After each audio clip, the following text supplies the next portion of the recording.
Your 8-year-old is tucking you in, pulling the blanket up after a bad day, whispering, "It's gonna be okay, Mom." You posted it, heart emoji, caption, "What did I do to deserve this angel?" That child just applied for a job they should never have to hold. 1. The job nobody posted and every oldest child applied for.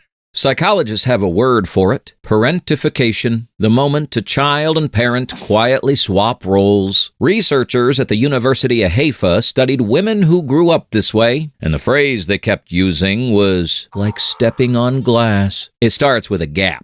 Maybe a parent's dealing with an illness. Maybe it's addiction or divorce. Maybe it's just the kind of low-grade stress that hums through the house like a broken appliance nobody fixes. And kids, especially the oldest, sense that gap before anyone names it. They read the sound of the car door, whether tonight is a shoes-off night or a hold-your-breath night. Nobody hands them a memo. The onboarding process is mostly guessing. They just start filling in. Dishes before they're asked. Siblings before they're told. Emotional temperature of every room, monitored and adjusted like a thermostat running on anxiety and a 9-year-old's intuition. And here's the thing. It works. When they manage mom's mood, the house is calmer. When they absorb the tension, things stay stitched together. So their body writes one rule. Other people's stability is your responsibility. An absolutely terrible subscription service that renews automatically.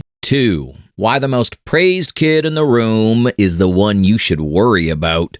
Because a parentified kid looks incredible from the outside. Responsible, calm, suspiciously calm. The kid every other parent points to and says, "I wish mine were like that." Nobody flags a 10-year-old who checks on mom's mood before choosing a cereal bowl. Nobody calls the school about a kid who packs their own lunch and leaves a glass of water on the nightstand for the parent who fell asleep on the couch. That kid is running a full-time emotional surveillance operation. 0 benefits, no PTO. Complaints go directly to the void. HR is a stuffed animal they whisper to at 11 p.m. because there's nobody else to download onto. My mom used to say, "You're so grown up," like it was a gold star. I was 11. I was holding her purse and her emotional baggage at the same time. And I thought that was the job description for being loved. And that's the trap. This is the only survival response that gets rewarded. Fight gets punished. Flight gets noticed. Freeze gets worried about. Fawn gets called so mature. Translation: thank you for having no needs. That compliment installs quietly. And a meta-analysis across 2,500 participants confirmed the long-term cost. A consistent link between childhood parentification and adult anxiety, depression, and difficulty forming boundaries. By the time anyone connects the dots, the kid is 34 and mysteriously exhausted. And nobody thinks to look back at the 8-year-old who got praised for handling everything.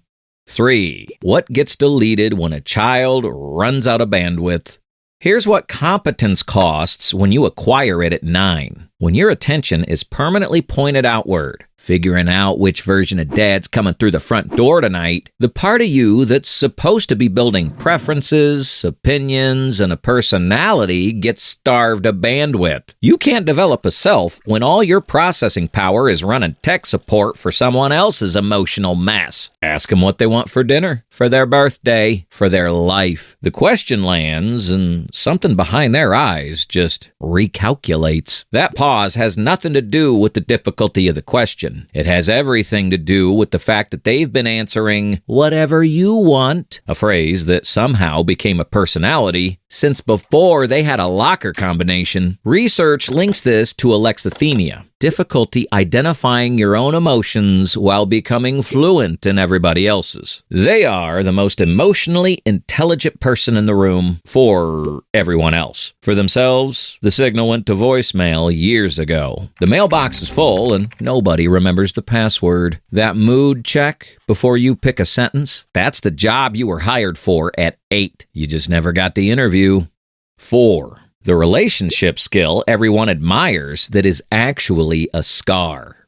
Fast forward. Same kid, different decade. They're in a relationship now. Partner gets frustrated about something small. The kind of friction most couples move through in 20 minutes. And instead of staying in their own corner of the disagreement, their body fires up the old software, scans the room, produces the answer that keeps things smooth. They apologize for something they didn't do, make a joke, go quiet, and wait for the weather to pass. Everything except say what they actually think. The partner everyone calls low maintenance, 5-star review, easy to love, would date again. From their side, they're the loneliest version of present, fully in the room, completely hidden inside it. They've had opinions the entire time, strong ones, they just never let them see daylight. The relationship slowly goes hollow, emotionally moving out while still splitting the groceries. They perform partnership the same way they performed childhood, flawlessly from the outside, emptily from the inside. They think they found someone low drama. What they actually found was someone who learned at 8 that having needs was a liability, which is a terrible lesson and an excellent way to disappear.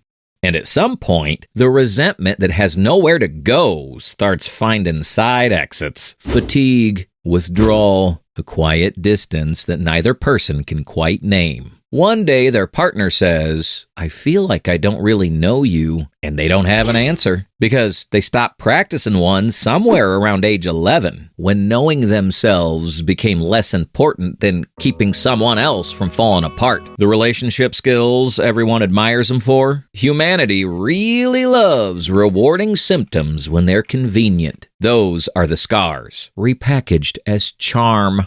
5. The moment the parent recognizes the child they used to be. Then, the cruelest chapter. They're a parent now, sitting at their own table, and they watch their child go still when the energy shifts. Watch them offer to help when nobody asked. Watch them say, "I don't mind," about something they clearly mind. You asked what movie they wanted. They shrugged. Later, you overheard them tell a friend they hated it, and something cold drops in your stomach because you've seen this before. You've been this before. You're watching your own childhood replay on a face you made. Research on intergenerational parentification found a direct pathway. A parent's own history of role reversal shapes how they raise their children. The pattern runs on inconsistency, and it travels quietly, disguised as good manners and helpfulness, the world's most socially acceptable camouflage, disguised as a kid who's just easy. That's the sign that gets praised at parent-teacher conferences. Your child is so mature, so responsible, such a pleasure to have in class. And you hear it, and your chest tightens, because you remember exactly what that sentence cost you when people used to say it about you.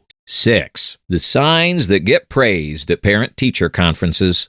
One of these on its own means nothing. 3 or more consistently, that's the pattern. They handle emotional situations nobody asked them to manage, mediating between parents, diffusing tension before it reaches the room. They never ask for help. Ever. Their favorite coping strategy is pretending they don't need coping strategies, even when they clearly do, because asking feels like adding weight to a house that's already leaning. They adjust their personality to whoever they're with. Human emotional autocomplete. Happy around happy people, careful around stressed people. Whatever the room needs, they supply. And then the sign that gets praised the most. Their teacher says, "So mature." Their coach says, "Such a leader." Every adult in their life rewards the exact behavior that's quietly costing them their childhood. You're looking at a kid who learned that the fastest route to safety is making sure nobody around them is upset. They're not easygoing, they're on shift. 7. What the interruption actually looks like. If you recognized yourself in this, the kid who carried everything, who read the room, who made sure nobody fell apart, even when they were falling apart themselves. Sit with something for a second. You weren't weak. You were adaptive. Your body did exactly what it was built to do in a house that needed someone to hold it together. That deserves recognition, even when it never got any. The problem with survival strategies is they don't come with expiration dates, which would have a useful feature. No recall notice, just the thing keeping you safe at 9, making you invisible at 34. Still running, smoothing conflicts that needed to happen, quieting needs that deserve to be heard. But the cycle repeats unless someone interrupts it on purpose, and the interruption is smaller than you'd expect. It's the next time your kid offers to carry something that's yours, and instead of thanking them, you say, "That one's mine. You go be a kid." It's the next time they start reading the room and you say, "Hey, you don't need to fix this. This is between me and your dad." It's the next time they bring a glass of water after a hard day, and instead of tearing up about how sweet they are, you sit down and say, "Tell me something fun that happened to you today. Something just for you." Let them be useless. Childhood is supposed to be a terrible employee. Let them be loud. Let them need you in ways that inconvenience you at 9 p.m. on a Wednesday. That's what childhood actually sounds like. Messy, interruptive, gloriously unburdened. Because they don't remember the days you held it together. They remember the days they had to hold it together for you. And the parent who sees that, really sees it, is the parent whose kid eventually stops managing the distance and starts closing it. The child who carried everything at 8 is the teenager who eventually stops bringing anything. That's what happens next. Watch why teens stop trusting their parents.